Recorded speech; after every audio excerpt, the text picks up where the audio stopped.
Just a little video here sharing some ideas on how one can go about calculating their nutritional and caloric needs. By nutritional, I mean carbs, proteins, and lipids, and caloric needs, it's calories, kilocalories. Whether you want to gain weight or lose weight, some general ideas for the average person. This doesn't work for everybody because each person has their own metabolism, and since we are going to be working with formulas, well, this is for the general population of the world. It doesn't work for everybody in specific situations, but just some general guidelines. So how do we go about doing that? We first start by calculating the basal metabolic rate. Basal metabolic rate is the amount of calories that a person burns when they are asleep, meaning that they require just to maintain basic body functions such as respiration, heart rate, their brain activity, their functioning of their organs, all that good stuff. We burn a certain amount, a basal amount of calories, and that is called the basal metabolic rate. Now, basal metabolic rate is not when, let's say, you spend all day in your bed like this and just do nothing. That won't give us the basal metabolic rate. Just the fact that we have our eyes open, our heart rate increases a little bit more, and we go out of the basal metabolic rate zone. It's no longer that. So basal metabolic rate. We have several formulas here. We have the Harris-Benedict formulas, the Schofield formulas, the Mifflin, and the Katch-McArdle formulas. Now, I put a little red ball here to signaling that I will be using this formula. And the reason I will be using this formula is because it uses lean body mass, whereas the other formulas use the weight. The weight, sorry, they use the age. For example, here Mifflin age, Schofield age, and Harris-Benedict, they use the age of a person, and well, from what I read, the Katch-McArdle seems to be the most accurate one. There are also some limitations there, but I will explain in just a second. So basically, we have the male version of the formulas and all these variables. If you want, pause the video so that you can take a look at the formulas first. And so yeah, the male version and the female version. Now, the reason I chose the Katch-McArdle, as I said, was because it uses lean body mass. And what is lean body mass? Lean body mass is the total amount of is the total weight of the individual minus their fat mass. So basically, it's the weight of your organs, of your blood, your bones, your muscles, super important muscles. And well, as I was saying before, the Katch-McArdle formula also has a limitation, which is the fact that this lean body mass doesn't take into account if a person does any kind of weight training. So if a person does weightlifting, they will have the amount of lean body mass will be bigger. So the limitation there, this formula doesn't take into account that. So calculate the basal metabolic rate. Now, I created two situations here. One is for a hypothetical female, and here is her data. Female, aged 50, weight 70 kilos, height 160 centimeters. Now it's super easy. We just pick up the formulas for women, and we replace the values. Pay attention to the units, okay? The units have to be age in years, weight in kilos, and height in centimeters. If you use other units, the formulas won't work. Just replace the values, and I used just just to showcase all the formulas. I used so that we can compare. I used all of them, but a person only needs to use one. Here we go. They don't differ that much from each other. So catch McArdle, here we go, 1,342. And just a little note I wanted to make here about lean body mass. Here, 45 kilograms. 45 kilograms of lean body mass. So, which means that this is 64%. So 36% of these hypothetical female is fat mass. So she's a little bit on the overweight side. I don't think she's in the obese category, but well, it's not far from that. Just a little note I wanted to make here. Now, the male is not so hypothetical. I actually used my own data for the male. 32 years, 68 kilograms, height 170 centimeters. Again, all the formulas, blah, blah, blah, just replace the value, super basic stuff. Then, again, as I was saying, the 21%, here we can see 21% of fat, 79% of lean body mass, and 21% of fat. Actually, I weighed this on a scale, and it wasn't 21%. It was actually closer to 17%. It was 16.9%. So as you can see, this limitation of the formula. It doesn't take into account if a person does any kind of weight training. So yeah, there is that limitation there. But anyway, we'll just go with the 21% just for the presentation. It's not important at all to understand to understand the overall idea. So now we've got the basal metabolic rates. Now so we've got the basal metabolic rates, meaning the amount of calories that these two people need to just to sustain their basic body functions while they are sleeping. Now this is where the physical activity level comes in. Now we have to multiply the basal metabolic rate by the physical activity level and by the thermogenic effect of digestion, which is by default on average considered to be 5%, so we use 1.05. And now we're going to multiply the basal metabolic rate by these two values. We have a little chart here, or a table, whatever you want to call it, with various levels of physical activity. We have the sedentary, lightly active, moderately active, very active, and extremely active. Again, if you want, pause the video. I won't go into much detail into each of them. If you want to pause just to read, be my guest, suit yourself.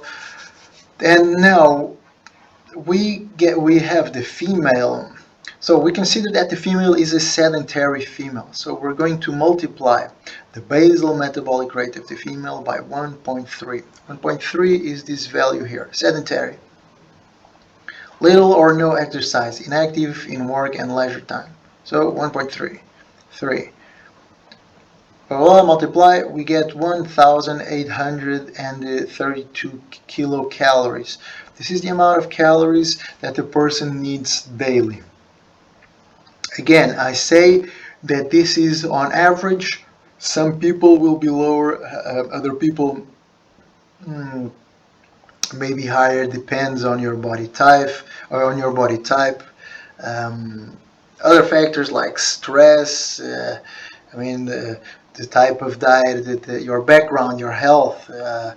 For example, people who have been yo-yoing their diets, they've been weight cycling for a certain amount of time. What that does is it actually decreases the metabolism of a person. So you can have two people with the same weight, but if one of those has been one of those people has been yo-yoing their weight, through diet. The person that has been yo-yoing will have a much lower amount of a much lower metabolism. So as such, a lower amount of daily caloric needs. So now for the male, we have now male meaning me. We I considered myself to be moderately active, not an athlete or anything like that. Or well, my job is at the time is really not very demanding at all. So moderately active, intensive exercise between 20 to 45 minutes, or 3 or 4 times per week. 20 to 40 times 20 to 45 minutes, 3 or 4 times per week, or a job with moderate physical demand, very extensive walks. So I fall into this category 1.7. We multiply this by the basal metabolic rate, and we get these 2,742. So just so here we can see the importance that activity throughout the day has on your caloric needs. So if you are a very sedentary person, you're not going to be able to eat more. So that's actually, if you are a person who is overweight, um, uh, and you it's actually going to, so those people like to eat, right? It's actually good if you do a good amount of exercise, so that will allow you to eat a little bit more. Um, but anyway, so that's a topic for another discussion. Here we go. The amount of calories that these two people need in a day. Now we have the amount of calories. Now we need to calculate the nutritional components of these calories. It's not just, okay, 2,742 calories. Great. Now I can go to McDonald's and eat 4 hamburgers, 4 menus, and I will, well, not 4 menus, I think that would surpass, but like 4 hamburgers or something like that, and I would be set for the day. No, as most people know, there is a range that a person must achieve daily, a range of carbs, a range of proteins, and a range of lipids that a person must consume every day within those ranges, and in order to maintain a healthy lifestyle, a healthy nutritional a healthy nutrition. So that's what we are going to do now. What I have here is some general guidelines provided by health organizations and scientific studies. I have some references here about the ranges, some guidelines about the ranges of carbohydrates, the ranges of protein, and the range of lipids that a person should take daily. Now, for carbohydrates, 45 to 65%. What the hell does this mean? This means that, for example, for the male, of these 2,742 kilocalories that this male has to consume every day, 45 to 65% of those should be carbohydrates.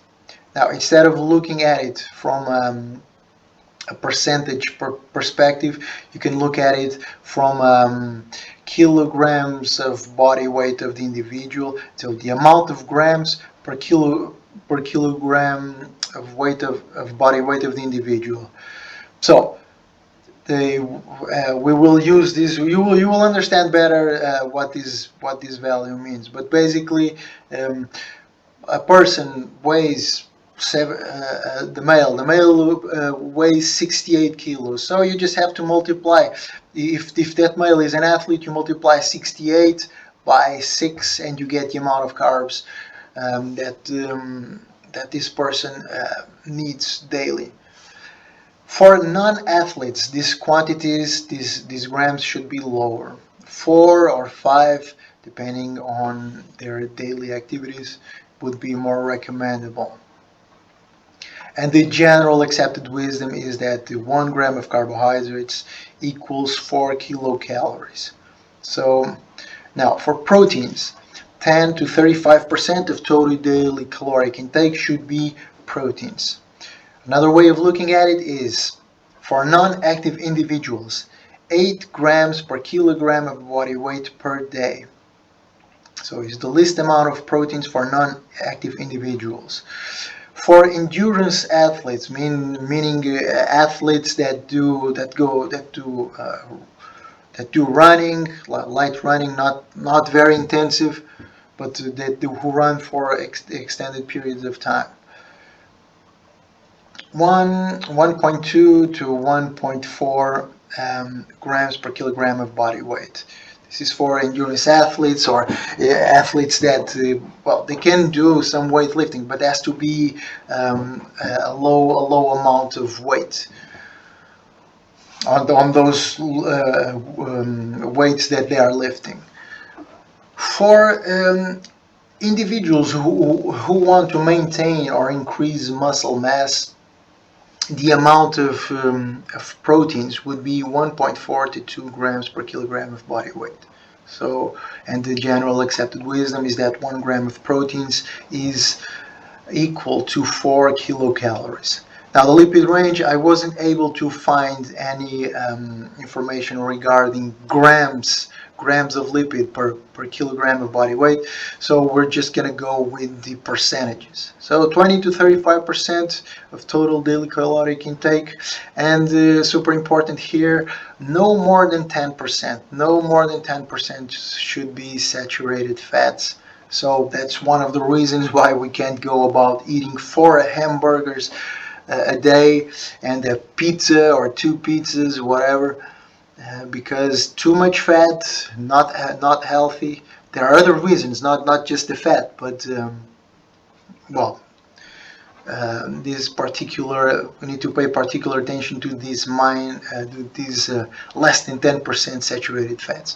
And the general accepted wisdom is that 1 gram of lipids equals 9 kilocalories. So there is more calories in 1 gram of lipids than there is in 1 gram of proteins or carbohydrates.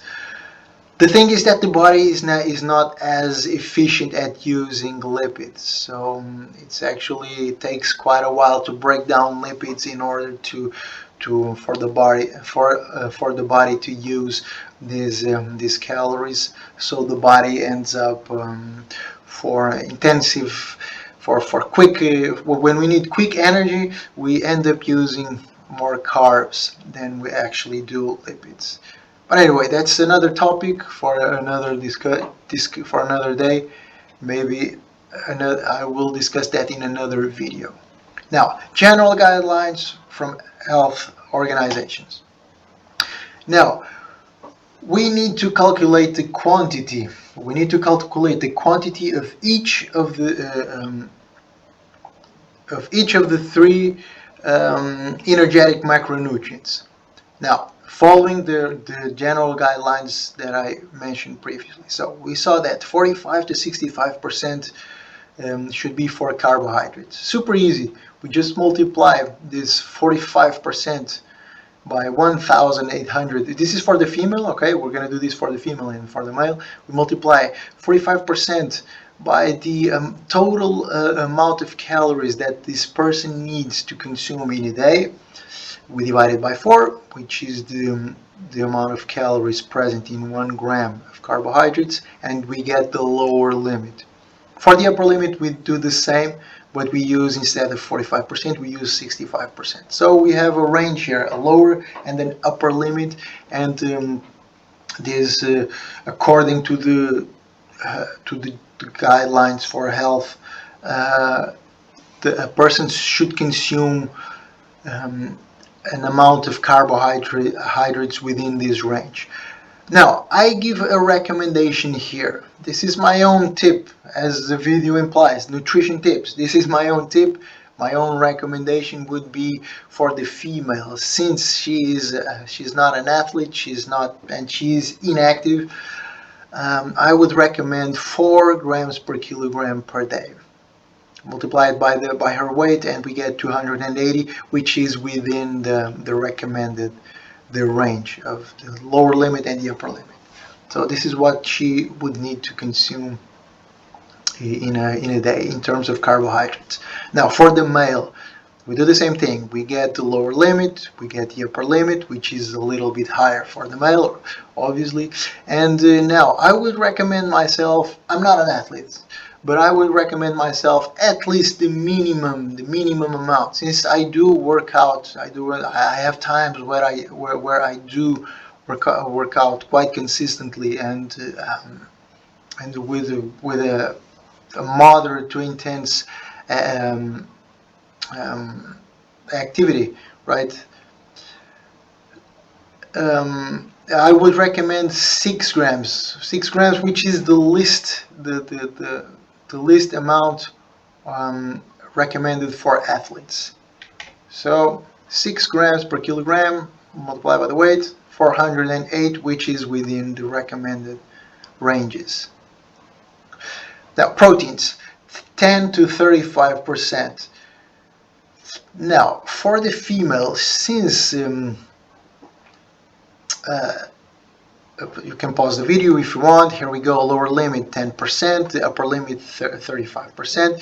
We had 46 grams for the lower limit and 160 for the upper limit. Now my recommendation, since the female is not an athlete, since she's not an endurance athlete, nor a weightlifting, and she doesn't do any kind of weightlifting, I would recommend 8 grams per kilogram per day, which is 56 grams.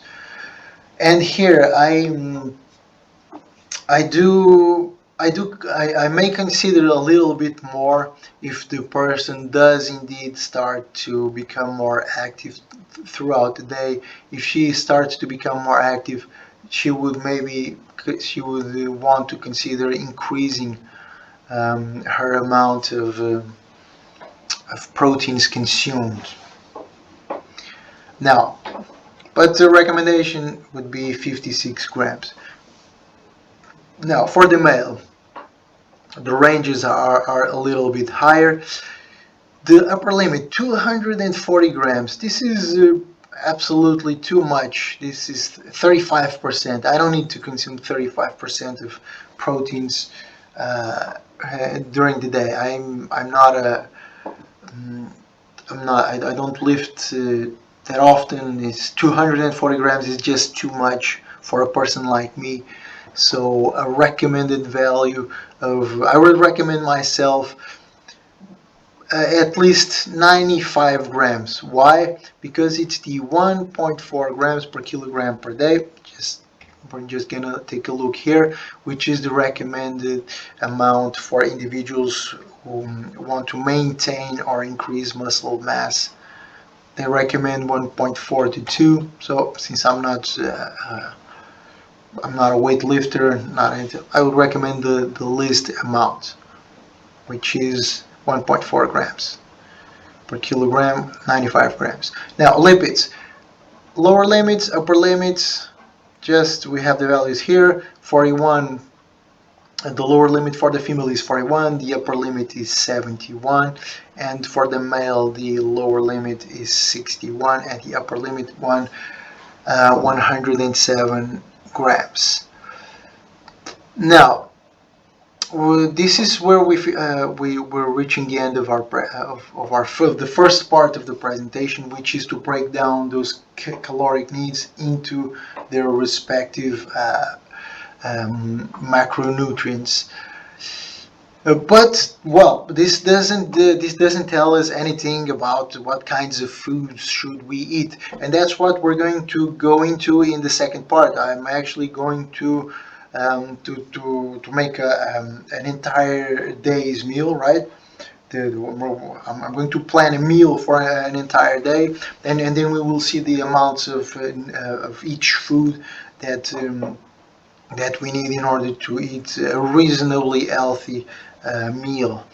Now, because, well, okay, for example, here we see a recommendation of for the male, recommendation of 408 grams 408 grams of carbs. Now, there is most foodstuffs, they don't have just carbs. They have a mixture of carbs, proteins, and lipids. So it's not as simple as that, just to say, okay, I'm gonna eat this food, this certain food, and I got my carbohydrates for the day. Now I'm gonna eat this other food and I have my proteins. No, the nutrients are spread out in the different foodstuffs, so it makes it a little bit more difficult than that. But we're gonna go into that. I will show you a way to um, to easily make a meal plan. So I'll see you in the next video. Thanks for watching.